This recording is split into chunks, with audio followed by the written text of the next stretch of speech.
Bangunan-bangunan tua peninggalan Belanda mempunyai cerita sejarah tersendiri.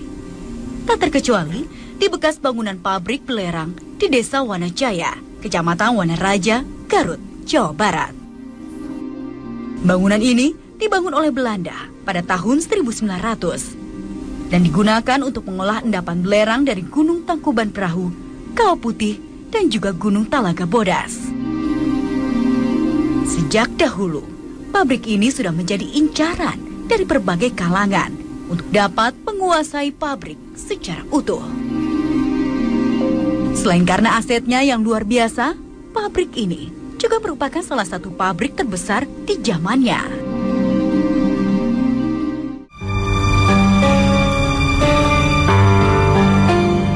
Kali ini saya sudah berada di alun-alun kota Garut yang berjarak sekitar 16 km dari bekas pabrik belerang yang menjadi tempat penelusuran saya kali ini. Pabrik ini merupakan salah satu peninggalan kolonial yang begitu banyak menyimpan aura mistis akibat banyak korban jiwa yang tewas di masa lalu. Bagaimana cerita selengkapnya? Bersama saya Nesya Sylvia, ikuti terus penelusuran saya.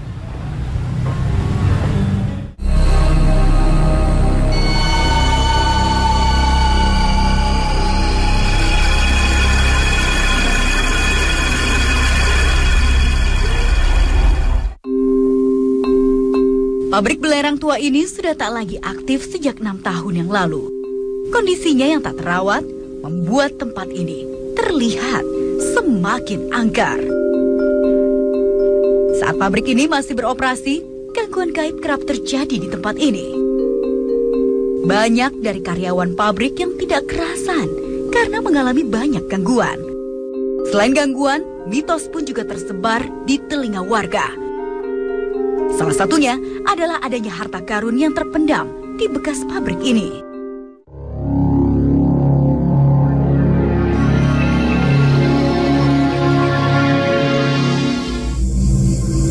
Robi, salah satu mantan pegawai yang bertugas sebagai keamanan, sering menemukan hal-hal aneh yang di luar logika. Ketika berkeliling, saya mendengar suatu tangisan itu. Tangisannya cukup terdengar keras, namun seperti orang kesakitan, seperti kayak disiksa. Nah, di situ saya mencoba untuk mencari tahu dari mana asal tangisan itu berada.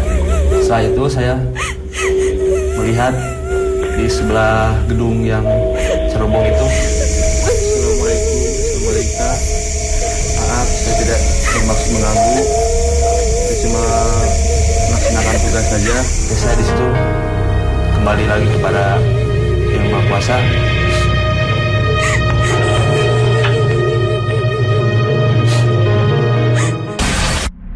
Tak hanya suara-suara saja yang terdengar di areal bekas pabrik ini, tapi gangguan di pos jaga pun terjadi.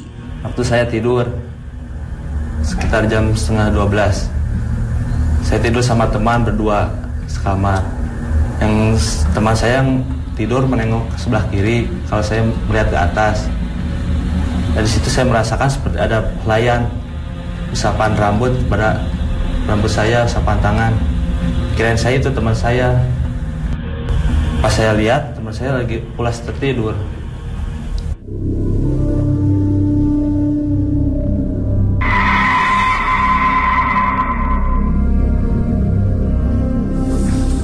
Bah. Non, gua hodahkeun teh. Maksudna eta musap-musap? Euy, kita perasaan di dinya meureun. Adi kalau rambut musap-musap tadi. Bayangan hungkul eta. Hayalan di dinya hungkul meureun geus sare deui mah bener, sarekeun mah. Heeh, engke motor mah ieu keneh itu sajam deui, Bro. Sare. Bukan gua eta. Nah, saya di situ mulai merasakan istilahnya hawa dingin. Mungkin itu dari penunggu di situ.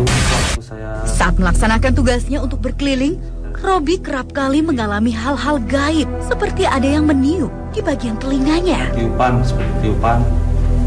seperti suara-suara, ada suara orang nangis, orang seperti kesakitan. Terkadang gangguan makhluk di tempat ini juga hendak sampai mencelakakan. Ke belakang mau cari angin, di situ kirain saya kayak dilempar gitu, kayak dijorokin.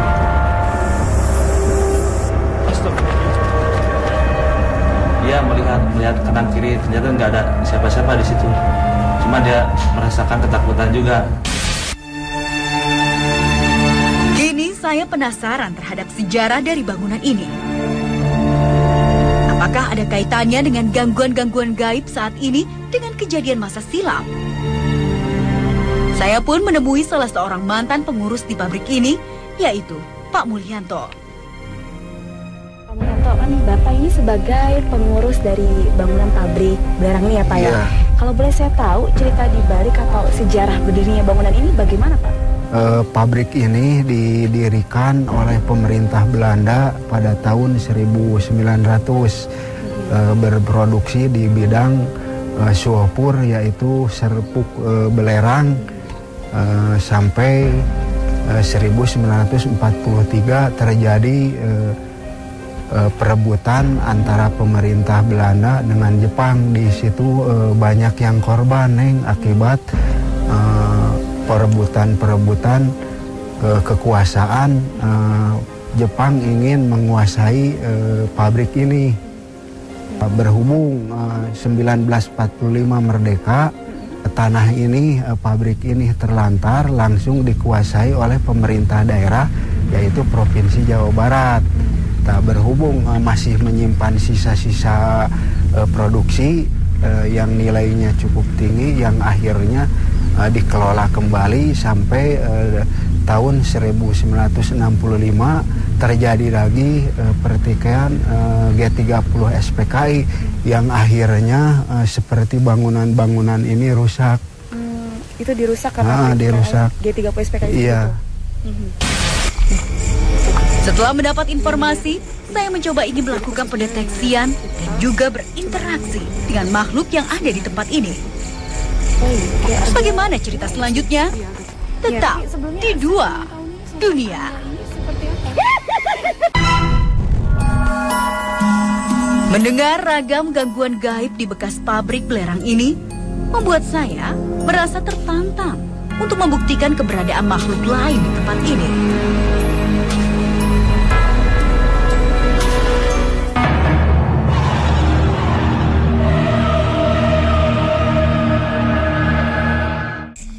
Rekan indigo saya, Sofi, akan membantu saya untuk merasakan dan memberi gambaran sosok makhluk yang ada di sini.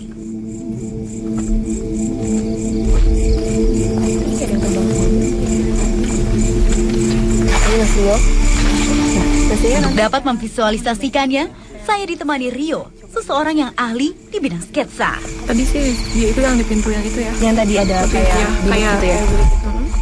Sebelah situ, cuma kelihatannya sekarang. Nah, daun itu dari sebelah sini itu daun sosok. Di sini sosok wanita ya. Tuh.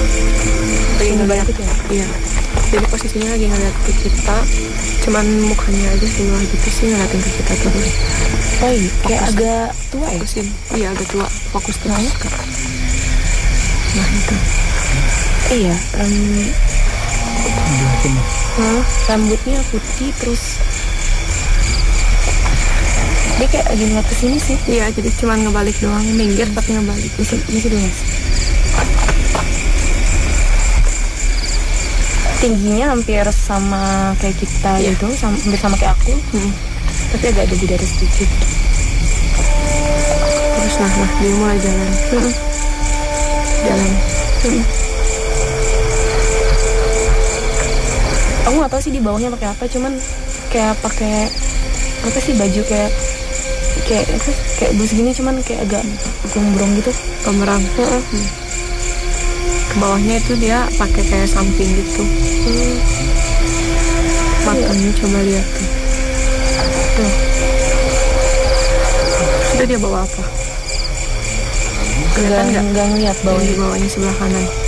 Nggak kelihatan kalau ini. Kayak tikar gitu ya, tikar gulung gitu. Yang zaman dulu tikar gulung gitu dibawa. Rambutnya panjang gitu. Terus kayak rambutnya tuh nggak lurus, maksudnya nggak lurus, tapi kayak agak gumpal di atas, kayak berantakan. Tapi bisa bantu biar Kang Rio bisa mencoba memvisualisasikannya. Yang nenek yang pertama tadi. Yang nenek-nenek ini. Ya ini emang sosoknya emang kayak gini, cuman kan minggir. Oh iya minggir. Iya minggir. Jadi badannya ngadap ke sana, tapi mukanya ke pinggir. Iya. Mungkin di atas dan tikar gitu, tikar zaman dulu. Jadi nggak terlalu kelihatan sama aku yang tikar. Mirip kok. Iya. Cuman ininya dagunya di mengkerut. Mukanya tuh mengkerut.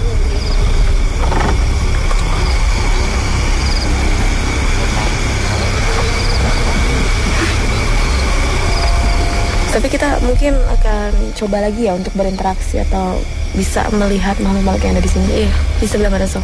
Yang tadi aja yang di sebelah situ kan ada dekat wanita tadi. Saya dan Sofi mencoba mendeskripsikan makhluk ini kepada Mas Rio agar dapat divisualisasikan. Di pinggirnya ya? Coba fokus. Sebelah sini kan? Iya. Kalau itu sih aku ngeliat di sini tuh yang tadi yang ada sosok yang di pinggir nenek ini. Aku ngeliat di situ ada kayak yang bertaring, jadi kayak badannya tuh berlumut gitu, berlumut. Cuman rambutnya tuh emang panjang banget, bangetnya tuh sampai ngelilingin pohon ini, panjangnya, rambut panjang itunya. Tapi sosok makhluknya nggak tahu sih ini apa. Belum jelas. Iya, baru ngeliat juga sosok makhluk yang kayak gini. Bertaringnya tuh panjang juga, matanya merah. Cuman emang berkumis gitu, berkumis tipis. Yang gimana sosoknya? Kalau mukanya sih, ya bertaring sampai segini Mas. Apa namanya? Sedada. Mukanya gimana Pak? Kalau muka nggak hampir sama kayak ini. Iya jadi berlumut gitu kayak nggak jelas itu loh mukanya. Kenapa? Matanya tajam banget, merah, bulat banget matanya. Bibirnya juga agak mangap nih, agak gede gitu. Jadi dia tadi lagi gini ya, kayak mangap juga terus taringnya.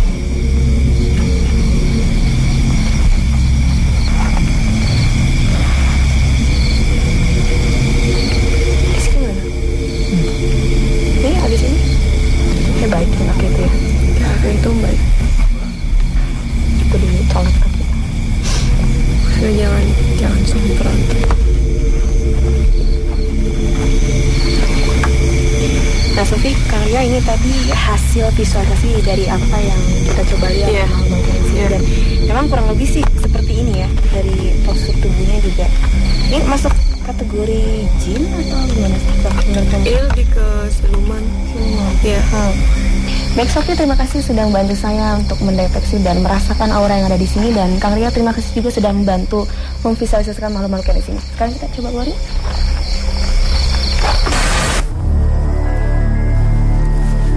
Setelah mencoba mendeteksi makhluk-makhluk yang ada di tempat ini, saatnya saya dan Kang Aar melakukan mediumisasi.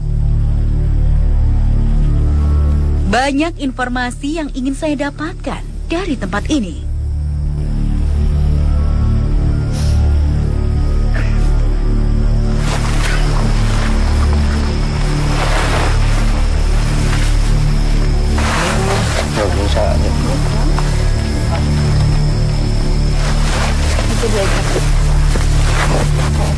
Makhluk ini sangat susah sekali untuk diajak berkomunikasi.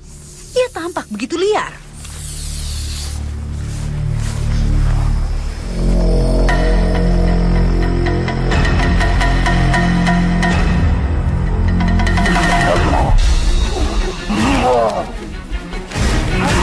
Sofi,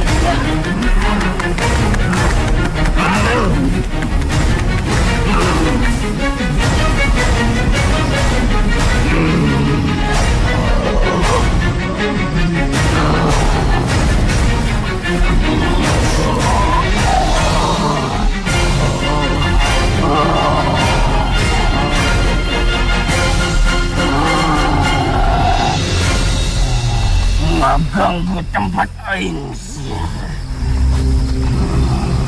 Anda siapa yang masuk ke tubuh ini?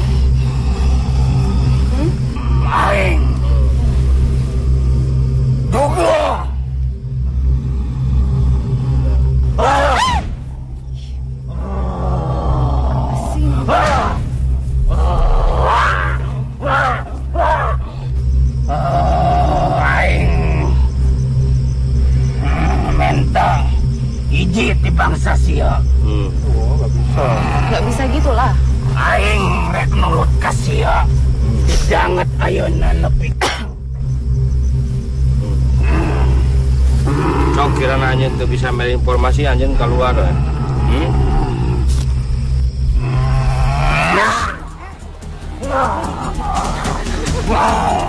Secara tiba-tiba, makhluk ini menyerang salah satu dari kami.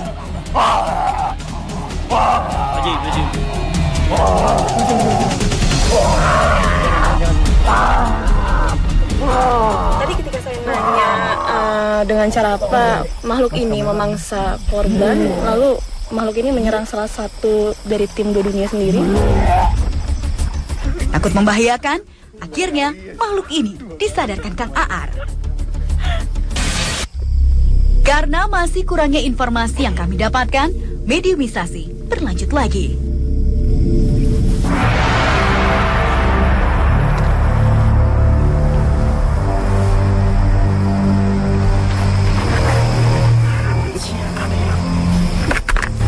Ya, kami kan datang ke sini ingin mencari informasi tentang sejarah dari pabrik belerang ini.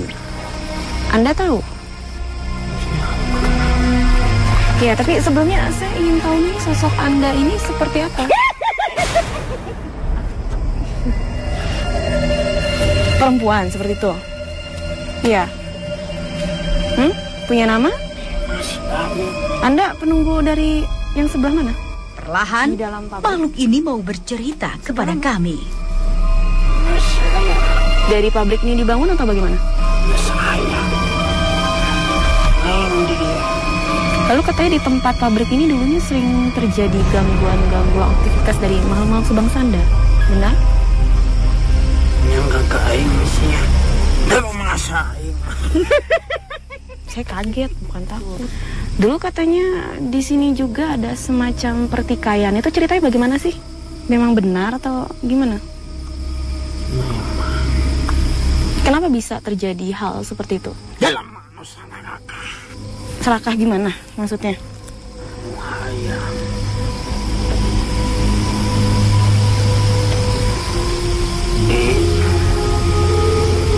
Hubung-hubung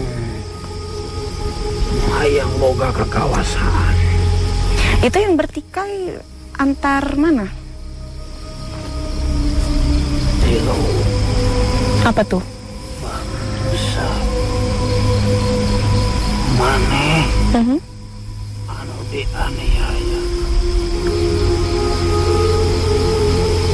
Bangsa dengan apa? Ini bangsa dari luar. Lalu satu lagi? Bangsa dengan dua manusia izin dari tak tidak nyiksa ke bangsa mana. Cara penyiksaannya seperti apa ya? Kalian nggak mau. apa nayangnya mana? Ya nggak, ceritain aja. Tiba-tiba, dua mediator kami sudah hilang kesadaran. Suasana begitu kacau tak terkendali. Mau apa makhluk-makhluk ini?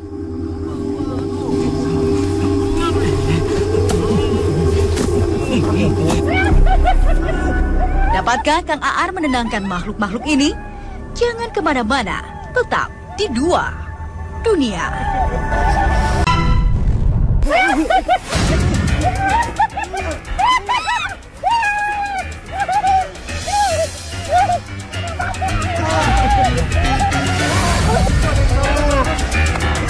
Kami mencoba fokus kepada dua makhluk yang membuat kegaduhan ini. Satu mediator coba dikembalikan kesadarannya.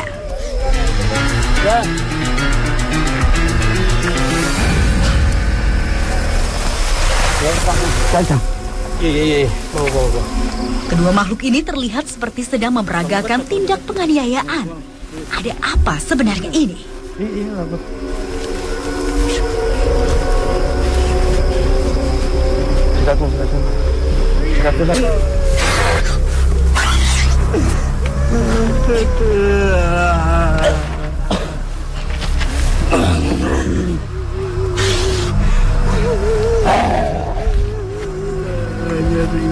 Belum betul lah getih. wilayah. Maka jadi balad aing.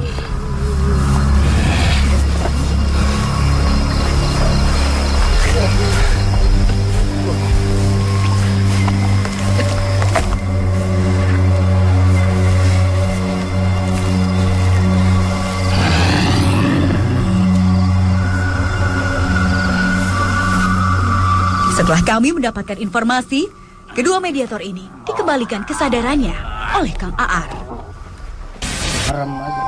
Melihat kuatnya energi di bekas pabrik belerang ini, Kang Aar pun mengajak saya untuk mencoba menarik sebuah benda pusaka. Saya pun harus berkonsentrasi.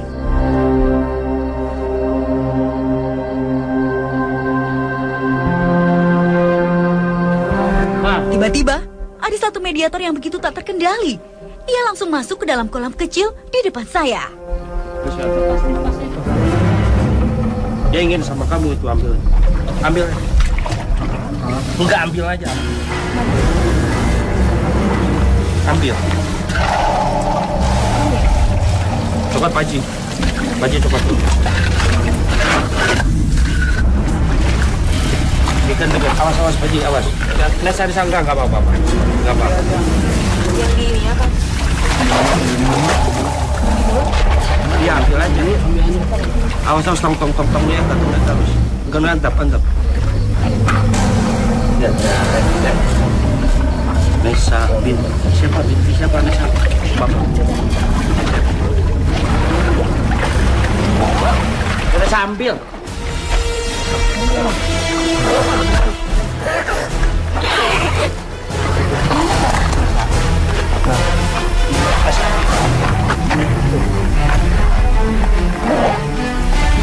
Setelah diperhatikan, ada sesuatu terselip di antara mulut mediator ini. Benda apakah itu?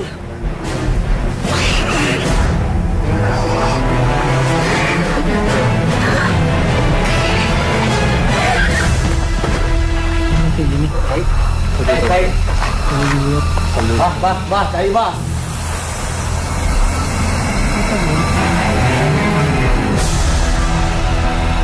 Karena alhamdulillah tadi kita ketika mencoba melakukan penarikan benda pusaka yang dibantu oleh mediator, akhirnya kita mendapatkan salah satu benda pusaka yang berada di pabrik ini ya.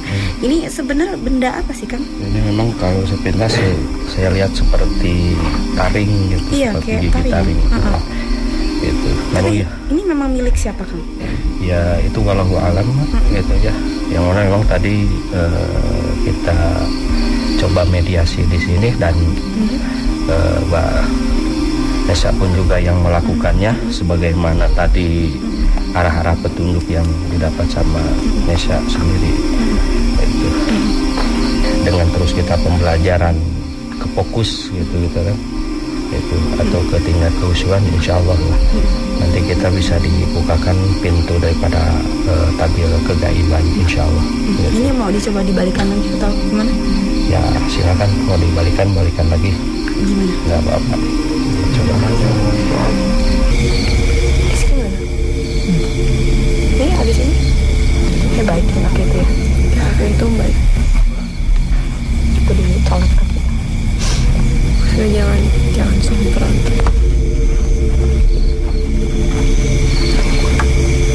Nah Sofi, karya ini tadi hasil visualisasi dari apa yang kita coba lihat dan memang kurang lebih sih seperti ini ya, dari postur tubuhnya juga. Ini masuk kategori jin atau gimana sih? Ini lebih ke siluman. Ya.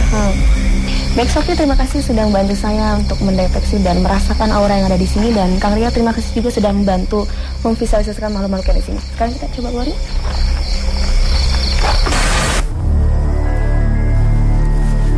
Setelah mencoba mendeteksi makhluk-makhluk yang ada di tempat ini, saatnya saya dan Kang Aar melakukan mediumisasi.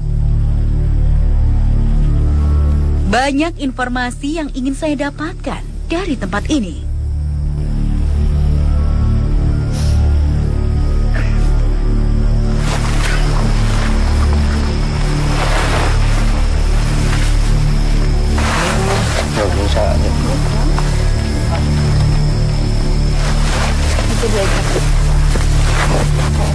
Makhluk ini sangat susah sekali untuk diajak berkomunikasi. Ia tampak begitu liar.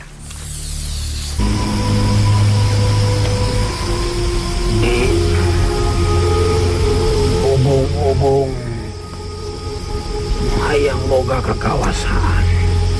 Itu yang bertikai antar mana? Tilo. Apa tuh? Bangsa. Maneh. Anu dianiaya. Bangsa dengan apa? Ini bangsa dari luar. Lalu satu lagi? Bangsa dengan luar nusa izin terilah. Tak tidak nyiksa ke bangsa maneh. Cara penyiksaannya seperti apa ya? Kalian Nggak mau. apa nayangnya maneh? Ya nggak, ceritain aja. Tiba-tiba, dua mediator kami sudah hilang kesadaran. Suasana begitu kacau tak terkendali. Mau apa makhluk-makhluk ini?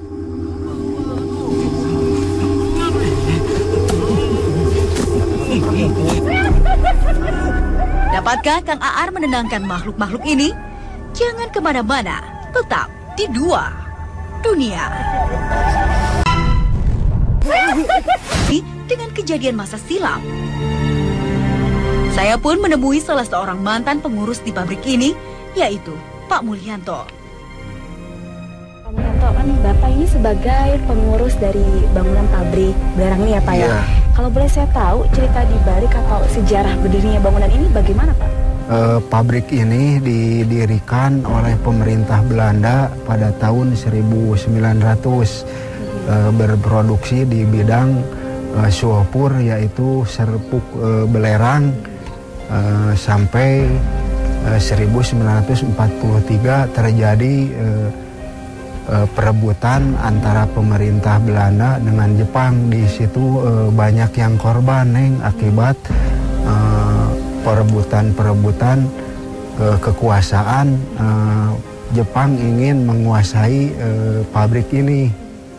Berhubung 1945 merdeka, tanah ini, pabrik ini terlantar, langsung dikuasai oleh pemerintah daerah, yaitu Provinsi Jawa Barat. Berhubung masih menyimpan sisa-sisa produksi yang nilainya cukup tinggi, yang akhirnya dikelola kembali sampai tahun 1965 terjadi lagi pertikaian G30 SPKI yang akhirnya seperti. Terus kayak rambutnya tuh nggak lurus, maksudnya nggak lurus, tapi kayak agak menggumpal di atas, kayak berantakan. Tapi bisa bantu biar Kang Rio bisa mencoba memvisualisasikannya. Yang nenek yang pertama tadi. Yang nenek-nenek ini. Ya ini emang sosoknya emang kayak gini, cuman kan minggir. Oh iya minggir. Iya minggir. Jadi badannya ngadap ke sana, tapi mukanya ke pinggir. Iya. Mungkin di atas dan tikar gitu, tikar dengan dulu. Jadi nggak terlalu kelihatan sama aku yang tikar. Mirip kok. Iya. Cuman ininya dagunya di mengkerut. Mukanya tuh mengkerut.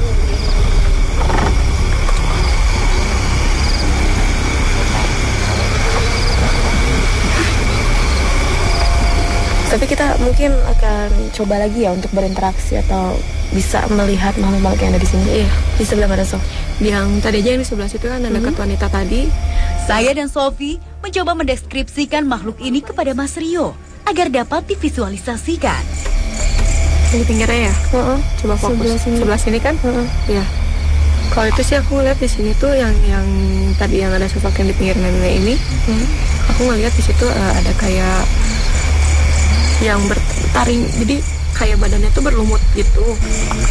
Di sini sosok wanita ya. Tuh. Lagi ngeliat ya? Iya. Jadi posisinya lagi ngeliat ke kita, cuman mukanya aja sebelah gitu sih ngeliatin ke kita terus. Oh iya, kayak agak tua ya? Fokusin. Iya agak tua, fokus terus ke. Nah itu. Iya. Rambutnya putih terus. Dia kayak lagi ngeliat kesini sih. Iya, jadi cuma ngebalik doang, minggir tapi ngebalik. Misi dulu Mas. tingginya hampir sama kayak kita gitu, hampir sama kayak aku. Tapi agak lebih dari sedikit. Terus nah dia mulai jalan. Jalan. Aku nggak tahu sih di bawahnya pakai apa, cuman kayak pakai apa sih, baju kayak bus gini, cuman kayak agak gombrong gitu, gombrong. Ke bawahnya itu dia pakai kayak samping gitu. Matanya coba lihat tuh. Itu dia bawa apa? Kelihatan nggak ngeliat bawahnya sebelah kanan. Nggak kelihatan kalau ini. Kayak tikar gitu ya, tikar gulung gitu. Yang zaman dulu tikar gulung gitu dibawa. Tempat penelusuran saya kali ini. Pabrik ini merupakan salah satu peninggalan kolonial yang begitu banyak menyimpan aura mistis akibat banyak korban jiwa yang tewas di masa lalu. Bagaimana cerita selengkapnya? Bersama saya Neisha Sylvia, ikuti terus penelusuran saya.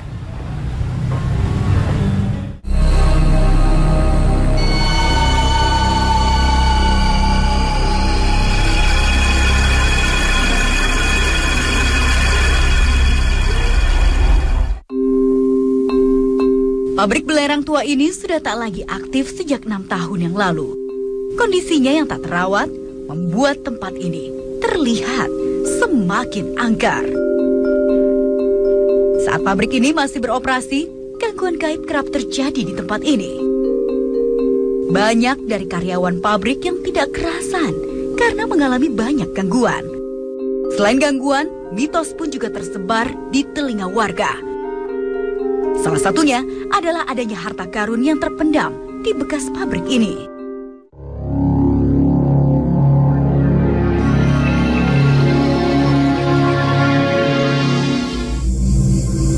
Robi, salah satu mantan pegawai yang bertugas sebagai keamanan, sering menemukan hal-hal aneh yang di luar logika. Kita berkeliling, saya mendengar suatu tangisan itu. Tangisannya cukup terdengar keras. Dia ingin sama kamu itu, ambil. Enggak, ambil aja. Ambil. Coklat Paji coklat dulu. Ini kan dekat, awas Paji, awas. Nah, saya disangka nggak apa-apa. Yang di ini apa? Iya, ambil aja. Awas tong ya, terus. Enggak antap. Lihat. Nesa binti siapa Nesa? Bapak. Kita sambil.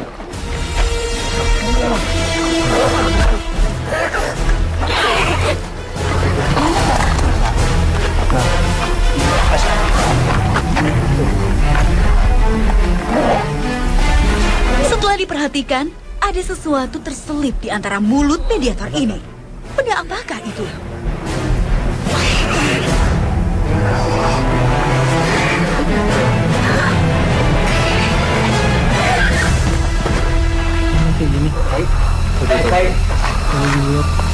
Bah, cari bah.